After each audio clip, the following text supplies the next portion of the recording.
This is it, the final countdown, the last game of the day, and most importantly, the last chance you have to skip that qualifier, the last chance qualifier, and go through the finals, whether if it's consistency or a big win. And really take note, with the leaderboard this close, if a team like Silic, Jargo, and King on Expo were to find themselves a win, that really opens up the bottom side of the leaderboard even more.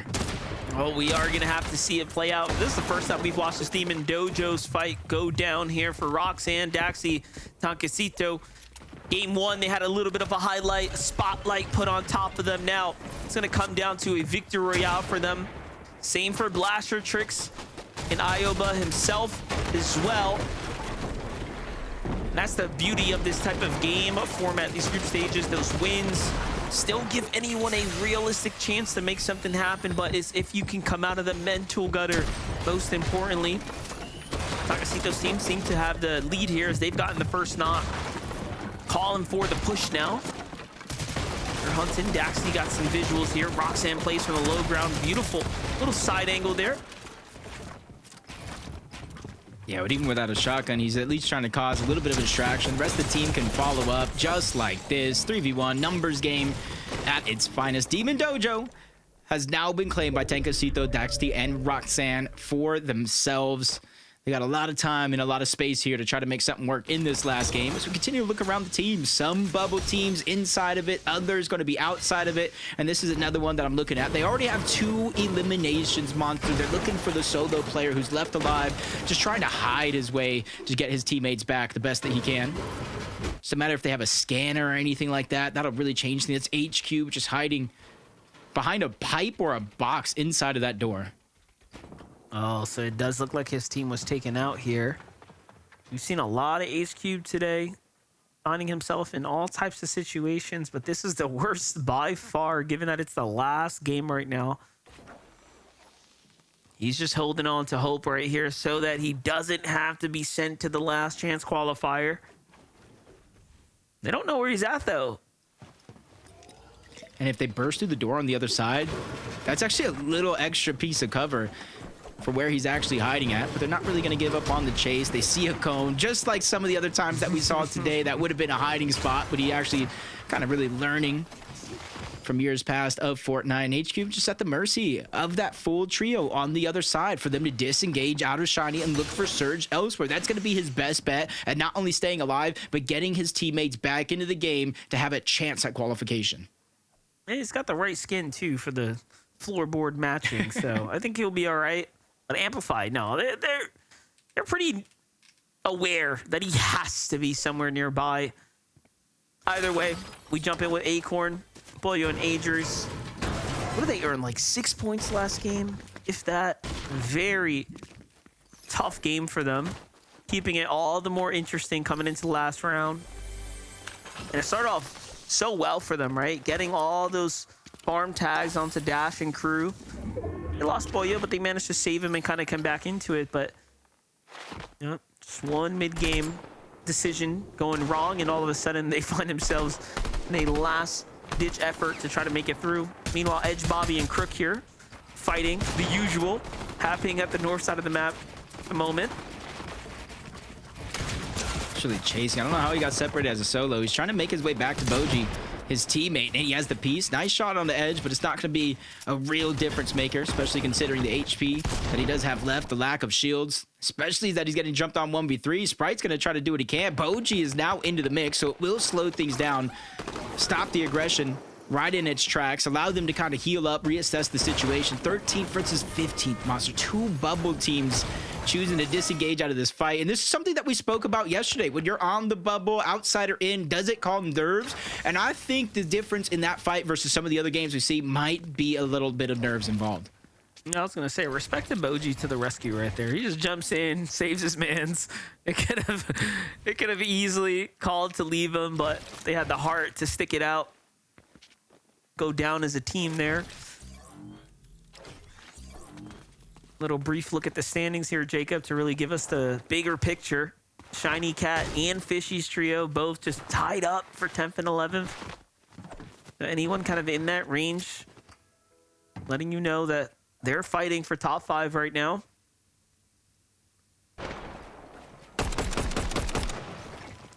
Fred, Diego, and Ralphie. Some speed bumps in their game so far today, but all it takes is one big one victory out to change things. It's King, Jargu, Silic. A fight that they've been kind of floating around Magic Mosses and the black market all day long. That's how they've been able to kind of get aggressive, replenish a lot of their loot, and continue to kind of put pressure on a lot of these teams. Even with King just getting taken down, 0 shields, the pressure from Fred is there, but he fires back yet again. Just when you think you have the upper hand, he turns things around once more. Now Fred's on the back foot. Jargu's there. He cleans that one up. The knock is going to be solidified. He gets back-to-back shots. Now Diego plays his feeling the pain for sure. Yeah, I was gonna say this is tough for Diego plays his trio. Like, we've seen them fight a lot today, and you know, things kind of go back and forth. They win some, they've lost more than not, but Jargu, Silic, they have nothing to lose. They've made it. They have 250 plus points. This is the worst team, arguably, that you could be going against right now. Literally nothing to lose. Essentially all but qualified. You know, they need to play the rest of this one out. Leaderboard needs to finalize. They pick up that elimination and basically push those players outside of the black market near Magic Mosses. But you see a whole nother trio nearby as well. And they're already the ones trying to take the fight to Diego, and he's basically playing ping pong, setting it back on over towards the black market. He's going to go down, but at least Ralphie was able to create enough distance from himself and both of those trios to at least give himself a chance at those reboots, but he has to make sure the zone matches it and pulls south. Otherwise, it's going to need a miracle. I'm pretty happy with the little pickup right here. A couple points. Bobby, Crook, and Edge are going to start rotating wide around. See if they end up finding some action towards the Whiffy Wharf a little later. We know that there's been tons of fights over there. Here's a team that I've got super close eye on. Noah, W plays Chaos and Kaz's. Gotta respect their decision. Again, Seaport City was so contested. They gave it up. Took Kanata's drop spot after they qualified early on, and that was the best decision they could have made. From there, they've had some ups and downs, but when they're up, they've been at the very top of the standings. So much so it's pulled them back to 148 now. And it's all coming down to this last game right here. So no team pushing them early this time around. So it does seem like when they've been uncontested, Jacob, they've managed to turn them into very successful games. Yeah, games 2, game 4, the ones that really stick out. They got a second place. I believe a top 5 from Noah in that last game as a solo. Really taking that, being a hero to a whole nother level. And even though they're not necessarily qualified where they stand at points, they're giving themselves a chance to give 2 different win conditions. Obviously, win the game is going to be the big one we saw throughout the day, but the leaderboard, the second and most important as we jump on board. Fishy, that last game bursted him up the leaderboard. And if it were to end now, they would win the tiebreaker overall because you see them a little bit higher. It might have been the difference between eliminations, placement overall. They're a team that's, you know, taking these opportunities in stride and trying to run with them. Gotta take the inch and turn it into a mile, as they say. I like the hold here, though. Look at this vision they have over the overall playing field. Meanwhile, Shiny Cat holding on to their bubble position right now. Rotating out the edge of the storm right now. Not a soul in sight as they're moving east here, marching their way through.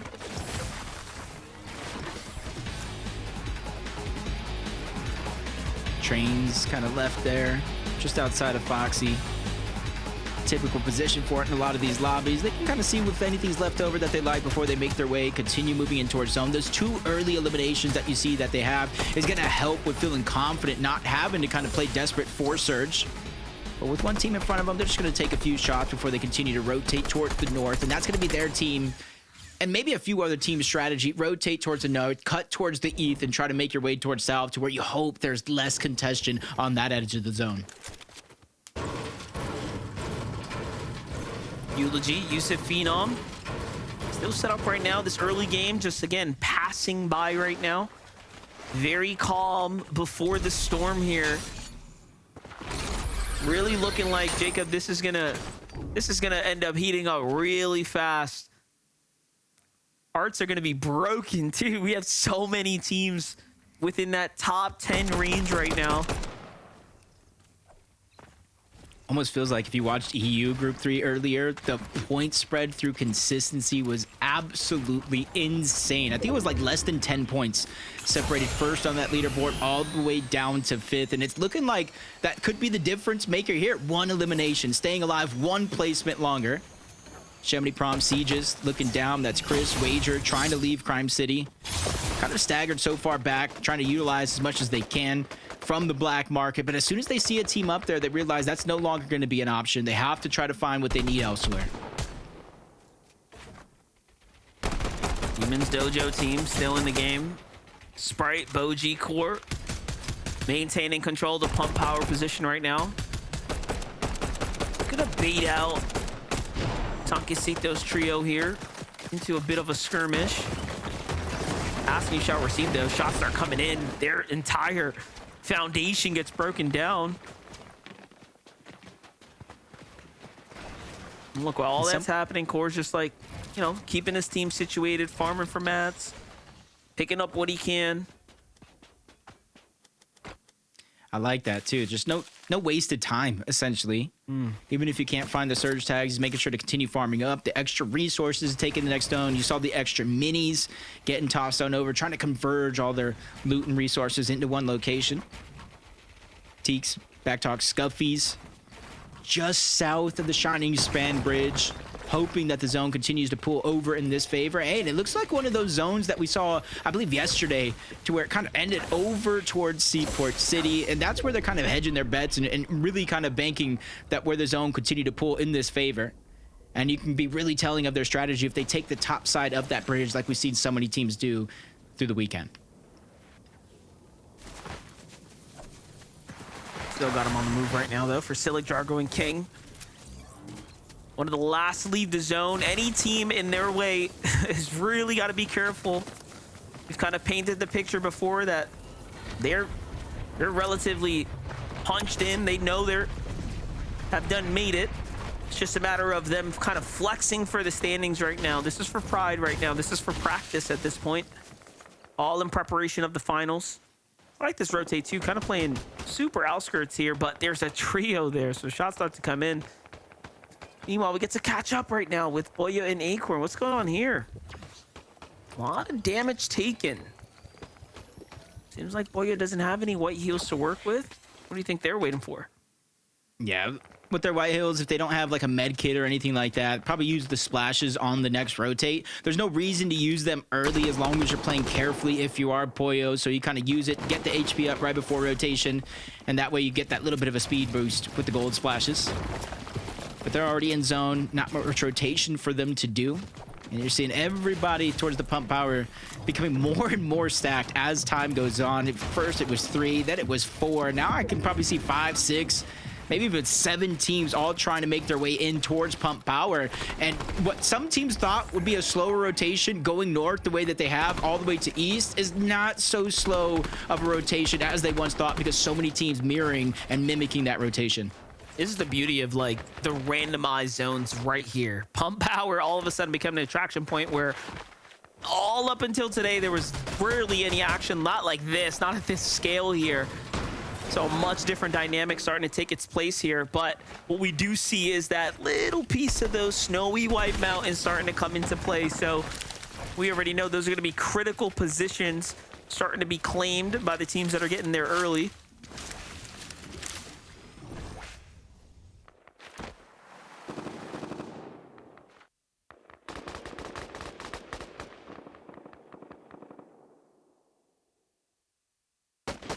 Talking about those teams here as we just start to ease our way in. Polis, Jaxie, and Zach have a little bit of this high ground spot right here as we highlight the team set up at the mountains.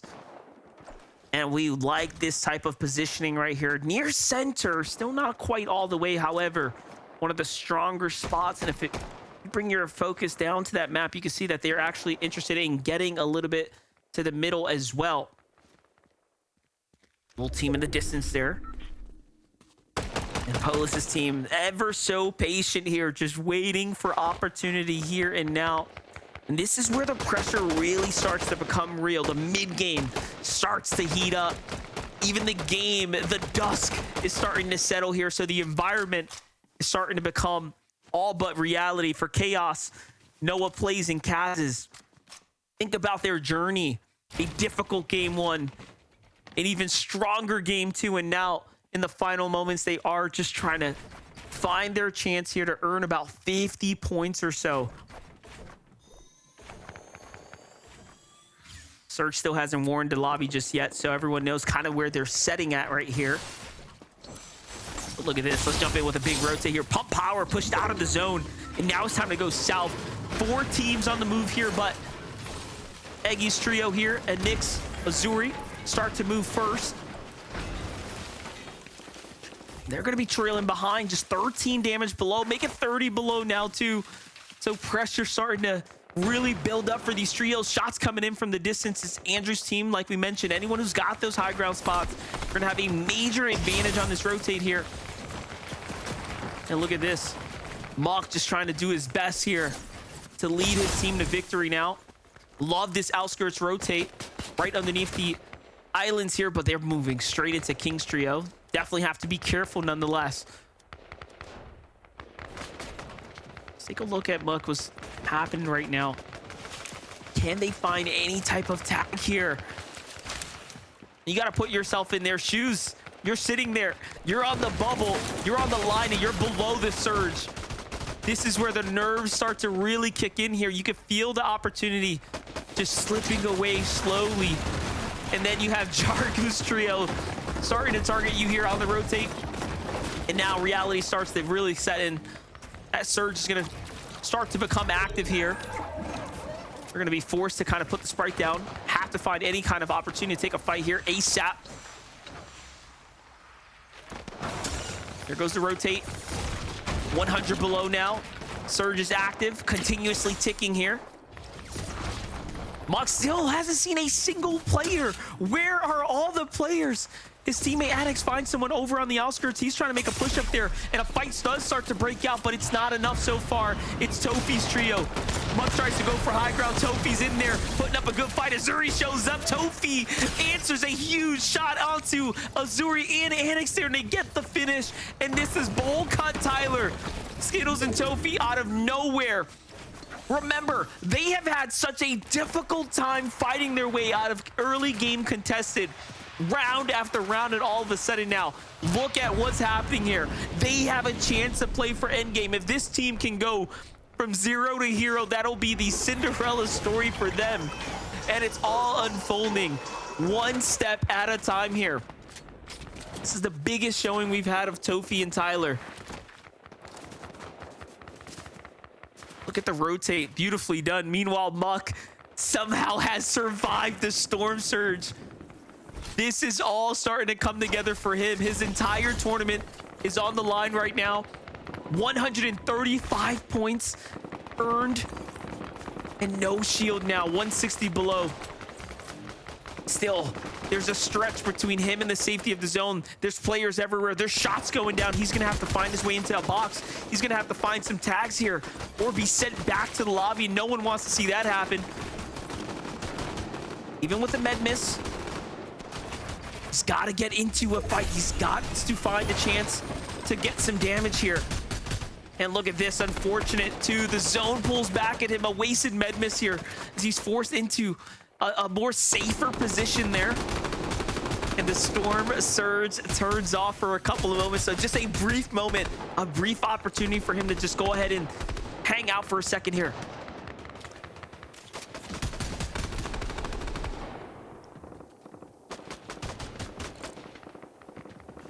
Look at what's happening here as Muck is just eyeing up Blaze. This is a huge chance for him to at least get some siphon.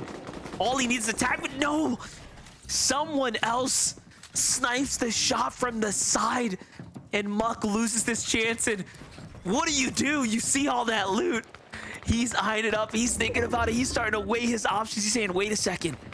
I have a couple heals. I have some whites. I could take a little bit of damage. Is it worth the risk? Is it worth jumping into?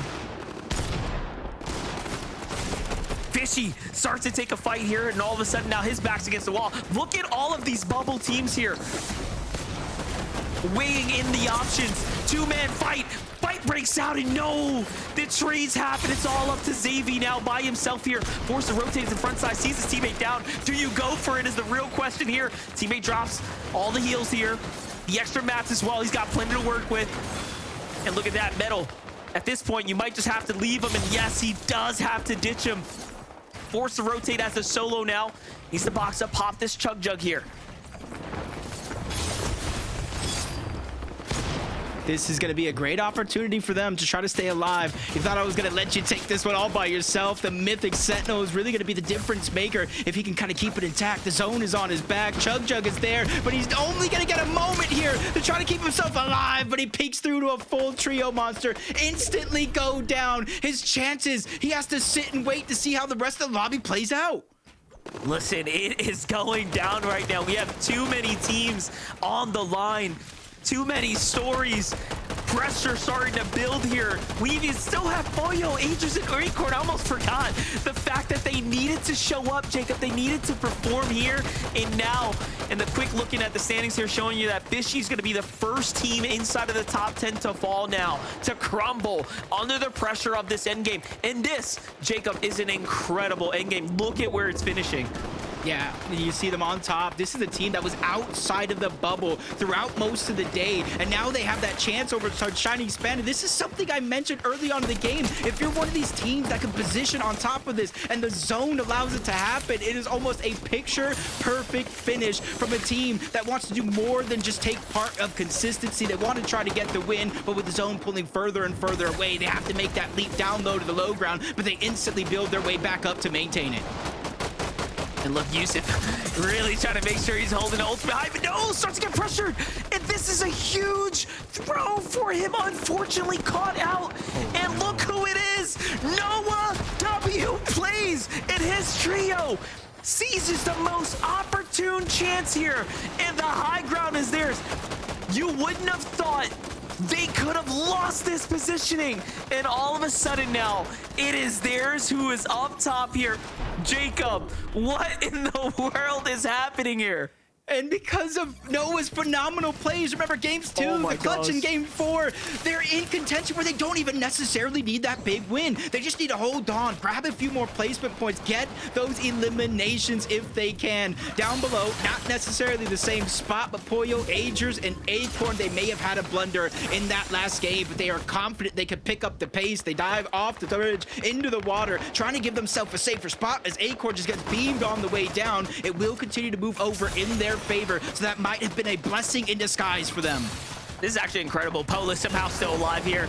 We've seen so much of him here on the day. We're trying to question whether or not their team had enough to go ahead and push it through one more time, and they're just holding on here. Pollo's trying to clutch up for his team at this point. Oh gosh, let's Pollo, Aegis, and Cole just slip on by there. Meanwhile, on the high ground, the ultimate height. I can't imagine that other teams are not going to fight for high ground in this final game when it all matters here, when the Victory Royale is separating them from this lobby and the grand finals. Meanwhile, Aegis, Pollo, and Acorn have to rack up eliminations if they really want to pad their way into that 200-point threshold. Edge is going to be the first to fall. A nice pickup for them here. That's only their second elimination of this game, really showing you how they've managed to pace their way through, taking their time and not trying to make any mistakes. Yeah, and they didn't even make any drastic changes from game to game. They were just playing exactly how they practiced up until this point. Noah, Kaz, is Chaos still holding strong to their position into the cloud zone, moving over off the ledge of that mountain again. Another blessing and an opportunity for them to take advantage of, but waiting just underneath them, second height. Aegis, Acorn, and Pollo. Shiny Cat's into the mix as well on the bubble. Polus is by himself, just trying to scrape together these placement points. Once you get into the top 8, that's at least half of them for your efforts. And you can tell Noah and his team are still new to this type of high ground hold. They did not solidify their base at all. Chaos is forced to stay in the zone for a second. They're going to have to give this one up just ever so slightly. Meanwhile, on the low ground, Polus is still alive, making his way inside the top 10, narrowly escaping eliminations right there. He sees players all around him. He's just going to hunker down now, base down. But Pollo has caught him out, and they take him down. And that's a huge, huge refresh for him now. Not only that, pushing him closer and closer to 200 points. Yeah, elimination points, placement points by taking him down because he was a solo. And immediately, they grab those materials and jump to the front side of zone. Phenom trying to do the same thing. We saw the disaster that struck this team. They're hoping Lightning cannot strike him twice. Phenom able to get a knock in the backside of zone, and he cleans it up as well. He may not be able to grab the loot, but he grabs another elimination onto Shiny Cat. As a solo, he doesn't matter. He's just trying to keep the game in his own hands. And don't forget, Shiny's Cat's team was also on the top 10 hold right there. Morzy's one of the few left in live. Can he out-survive it? But no! He falls, and Phenom takes down direct competition here and now. But he's got the attraction points of Ager's trio down low. Ager's team has got the points that they need. They're cooking with gas here now. Pollo starting to really get active here. 6 elims, make it 7 as they catch Dash. Veer and Seek here on the run. Phenoms jumps up to the next layer, giving up the low ground. Agers now has a chance here to go ahead and just recycle this Chug Jug potentially. Meanwhile, Noah W plays is still alive as well. Takasito is here fighting him off, but Noah is popping off here and now, and he is fighting for it. 1v3 versus the previous season champions. Pollo, Agers, and Acorn have managed to claw back here in the last game. Noah falls in second, and they are walking their way through the victory lap now. Hello, Veer. Send them on through. Agers, Pollo, and Acorn. Keep it close. And just keep in mind, though, Monster, because they were so high up on that leaderboard, it just moved everything up. A team has been gifted that opportunity to go through on consistency. Such an amazing performance for so many of these teams. Obviously, Agers, Acorn, Pollo winning the game. Noah plays, adapting on the fly. The solo clutches were absolutely phenomenal. And it really, Monster, it really feels like it's going to go down to the wire. I hope we don't got no tiebreaker scenarios, that's for sure. It's not a shot. Look at this perspective for Acorn, Agers, and Pollo. I mean, talk about bringing it down to the final moments. And here they said, you know what, we got to lock in. We're champions. There's not a chance we're not making it through here. And they did it in the best showing possible. And this was an extremely difficult endgame, but you have to give all the credit to Noah as well. Noah's team secured that high ground position, allowing them to have a chance, a moment in the end there. Shout out to Agers, Acorn, and Pollo. The Game 5 victory coming out of game